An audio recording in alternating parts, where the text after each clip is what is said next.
faire tenir un couple est devenu impossible. Il y a de plus en plus de gens qui se séparent, de divorces, de personnes qui se retrouvent seules. On est en train de construire une génération de célibataires, de personnes qui n'ont pas de mari pour les femmes, n'ont pas de femmes pour les hommes, ou tout simplement des personnes qui ne sont pas en couple, alors qu'elles aimeraient être en couple, sauf qu'elles n'y arrivent pas. Elles n'y arrivent pas parce que c'est un choix conscient ou inconscient. Elles essayent, mais ça ne marche pas. Et aujourd'hui, je te propose qu'on en parle, qu'on voit pourquoi, en fait, faire durer un couple aujourd'hui est impossible. Pourquoi c'est si difficile de construire un couple à l'ancienne, entre guillemets, où le couple, l'amour, la complicité durait sur la durée. Où il y avait un mariage, des enfants, où c'était en fait la norme d'être marié, d'avoir des enfants, une famille. Alors que plus ça va, plus il y a de célibataires et de personnes en fait qui sont seules. Alors certaines personnes le sont par choix, même si au fond je pense que c'est pas un choix, c'est juste que c'est par dépit. Elles se disent que ça sert à rien, ou elles sont jamais satisfaites, ou soit en fait elles subissent quelque part ce célibat. La première chose qui fait que faire durer un couple aujourd'hui est si compliqué, voire impossible, c'est la comparaison constante. Avant, on pouvait comparer sa femme, si c'était un homme, son mari, si c'était une femme, ou tout simplement petit copain, copine, si tu étais en couple simplement, sans mariage, avec les gens du village ou avec les gens aux alentours. Il n'y avait pas en fait tant de choix que ça, tant de points de comparaison, tant de moyens de mesurer, de sonder son mec, sa femme, en fonction de quel sexe tu es. Alors qu'aujourd'hui, avec les réseaux sociaux, on a accès à des exemples par, j'allais dire pas milliers, mais c'est par centaines, par millions maintenant. Par exemple, si tu es un homme, combien de fois tu as vu des femmes comme ça qui gratuitement s'exhibaient comme ça sur Internet, sur les Instagram, les TikTok, les tout ce que tu veux. Il y en a plein. Pareil, si tu es une femme, combien il y a de mecs sur Internet qui sont là devant la piscine avec les abdos, une voiture puissante, la villa, tu vois ce que je veux dire. Et tout ça, en fait, déjà, ça fausse la donne. Ça fait croire que la normalité, elle est sur Internet, alors qu'on voit ce qu'on voit sur Internet, il ne faut jamais l'oublier, c'est ce qu'on veut bien te montrer. La plupart des créateurs de contenu ne sont pas comme moi, qui sont juste assis comme ça dans la forêt à côté d'un ruisseau et qui te parlent comme ça sans coupure. Ce sont des gens en fait qui créent du contenu qui est très préparé, qui est très pensé. Et ils te montrent vraiment ce qu'ils ont envie de te montrer pour te faire croire quelque chose, t'influencer quelque chose. Et ils te montrent vraiment, entre guillemets, la crème de la crème, le 0,01% du mieux. Donc quand tu ouvres un réseau social, tu peux avoir l'impression que le monde autour de toi il est pourri et que sur Internet, tout le monde vit sa meilleure vie. Chaque femme que tu vois, c'est un top modèle à talons aiguilles. Voilà, c'est la norme de se promener à talons aiguilles en petite tenue, en étant un top modèle. Voilà, tu vois que des femmes comme ça. Et si tu as une femme, tu vois que des mecs multimillionnaires avec des grosses voitures de sport, des grosses villas, des piscines, des cocktails, machin, vivant en fait une vie qui est hors norme, ok, qui est quasi inatteignable pour la plupart des gens. Mais ils sont nombreux comme ça, à se montrer comme ça. Donc toi, en tant que femme, tu peux avoir l'impression que la norme, c'est ça. Qu'avoir un mec comme ça, c'est juste normal. Que sauf si ton mec, il n'est pas comme ça, en gros, tu es avec un loser. Voilà. Ton mec, il n'est pas comme les stars des réseaux sociaux, ton mec, c'est un loser.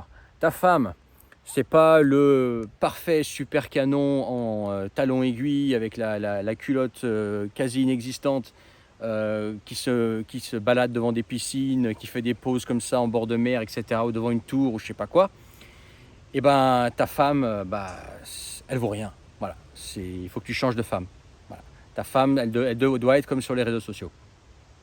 Donc, il y a toujours une comparaison qui est facile. Il suffit de voir ton téléphone ou ton ordinateur, et tu as cette comparaison. Tu as ces gens avec lesquels tu peux comparer ta femme ou ton homme. Et ça, ça éclate le cerveau des gens, clairement. La femme, elle se dit, mais en fait, moi, je sors avec un loser. Regarde le mec là que je vois sur Instagram, c'est un mec comme ça qu'il me faut. Voilà. En plus, il y en a plein, t'as vu, qui font ça. Et le mec qui voit Instagram, il se dit, ah, mais moi c'est une femme comme ça qu'il me faut. C'est la femme parfaite, tu vois. Alors que bon, en général, c'est des escortes, c'est des femmes payées. Mais bref, on passe les détails. Et ça influence et ça dévalorise en fait les personnes dans la vraie vie qui peuvent être, je ne suis pas en train de te dire en tant qu'homme qu'il faut que ta femme soit pas belle, c'est pas ce que je suis en train de te dire, mais qui peuvent faire que tu n'arrêtes pas de comparer ta femme avec les femmes des réseaux sociaux, ou qui, même si tu as déjà un homme qui a fait le boulot, qui tient la route, etc., fait que ton homme à côté passe pour un loser par rapport au 0,001%, la crème d'Internet qui montre une vie luxuriante, une vie matérielle qui est extrême. Tu comprends? Donc il y a la comparaison constante et la possibilité de le faire facilement. Et beaucoup de gens tombent dans je pense, de dire ouais, est-ce que je suis bien avec la bonne femme? Est-ce que je ne peux pas trouver mieux? Et quand ils ont trouvé mieux, est-ce que je ne peux pas encore trouver mieux? Ça ne s'arrête jamais. Donc tu vois, ils ne sont jamais satisfaits de leur femme parce qu'ils se disent toujours, ah, je peux toujours trouver mieux. Et la femme, pareil, elle se dit, ah, je peux toujours trouver plus riche, je peux toujours trouver plus sec, je peux toujours trouver plus... Enfin, je sais pas, tu m'as compris, tu vois, je peux toujours trouver mieux. Et quand elle trouve mieux, ah, je peux encore trouver mieux. Et ça s'arrête jamais, ça s'arrête jamais, ça s'arrête jamais. Et au final, c'est des personnes qui construisent aucune relation parce qu'elles sont toujours dans la surenchère, dans le fait de passer d'un homme à un autre ou d'une femme à une autre parce qu'ils se disent, là-bas, c'est encore mieux. Alors que c'est un mirage. Okay, la comparaison constante.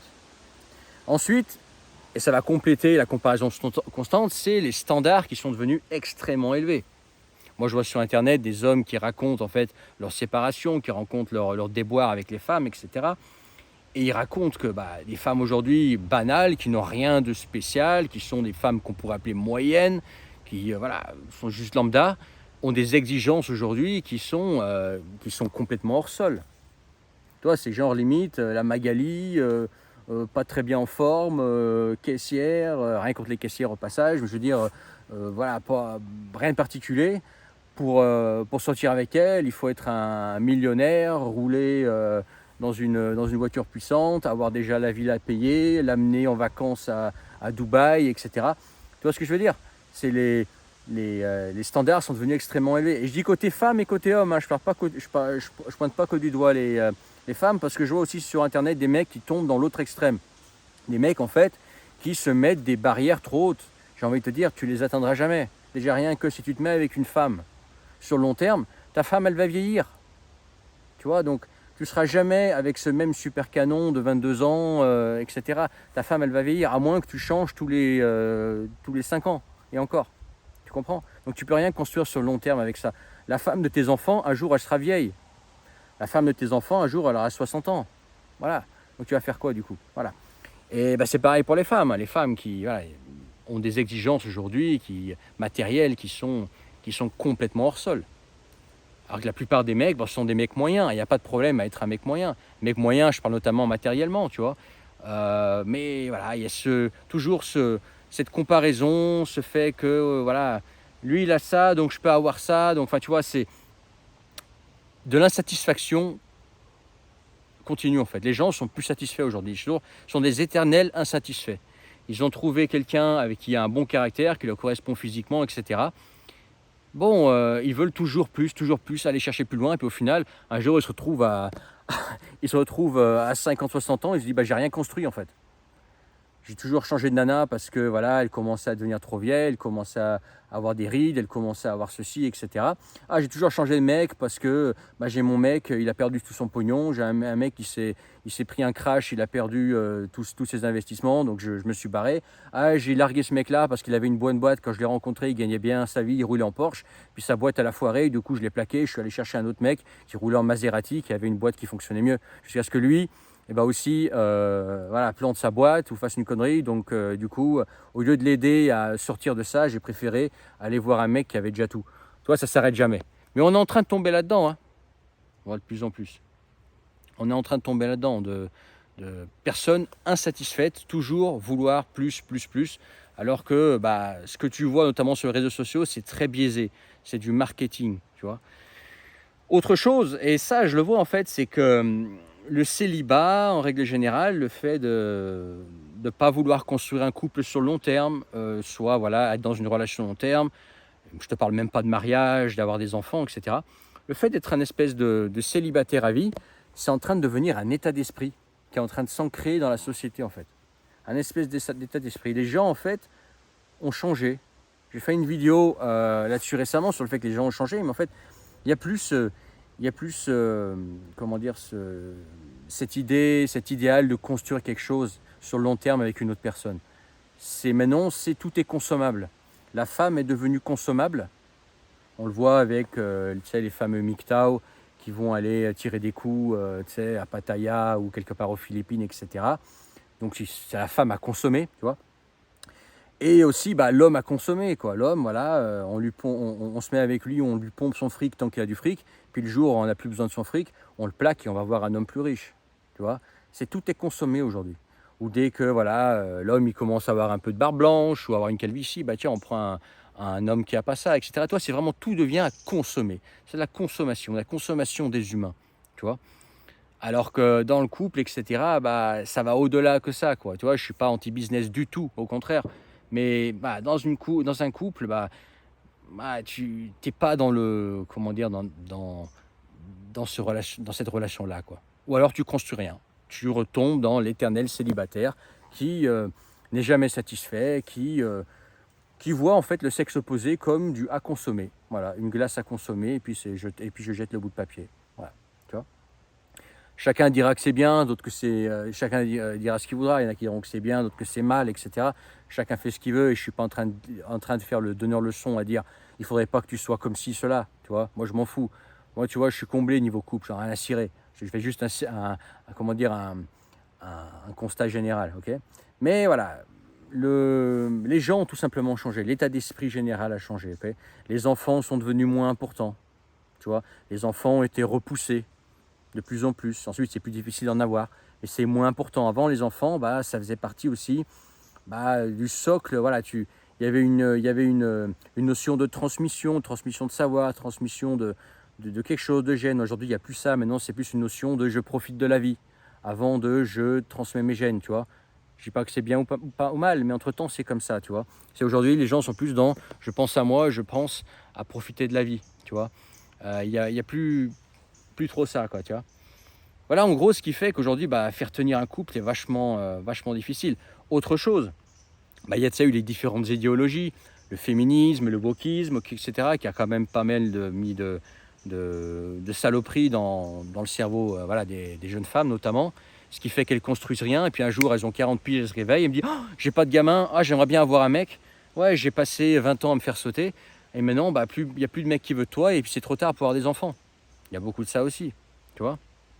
Ou alors des mecs qui se réveillent trop tard et qui se disent ouais, aujourd'hui, j'ai eu des filles de joie pendant 20 ou 30 ans et je me retrouve à 50, 60 piges, je suis tout seul, mes parents sont partis, j'ai pas de femme, j'ai pas d'enfant, rien, je suis tout seul comme un vieux con, quoi. Tu vois, je pense pas que ce soit la voie du bonheur à long terme non plus. Après, chacun fait ce qu'il veut, sauf certaines exceptions, on est bien d'accord. Mais c'est clair que les différentes idéologies, t'appelles ça féminisme, t'appelles ça MGTOW, voilà, ça fait pas du bien, quoi. Ça fait pas du bien non plus à la motivation de se mettre en couple et de construire quelque chose. Et ce qui fait qu'aujourd'hui, on est en train de créer une génération de célibataires, d'hommes et de femmes seuls, qui s'engueulent, qui se renvoient la balle, qui se critiquent, alors qu'en fait, il n'y a rien de plus con que des hommes qui pointent du doigt des femmes et des femmes qui pointent du doigt des hommes. Pourquoi ? Parce qu'on a besoin de l'un de l'autre. L'homme et la femme sont complémentaires. Je te rappelle que toi et moi, s'il n'y avait pas de femme et pas d'homme, on ne serait pas au monde. Moi, s'il n'y avait pas de femme et pas d'homme, je ne serais pas au monde. Parce qu'il faut un homme et une femme pour faire un enfant, tu vois. Donc, il n'y a rien de plus con que la guéguerre homme-femme. Tu vois, nomme-moi une autre guéguerre, je sais pas, une guéguerre, je sais pas, entre club de foot ou je sais pas quoi. Tu vois, c'est de bonne, comment dire, c'est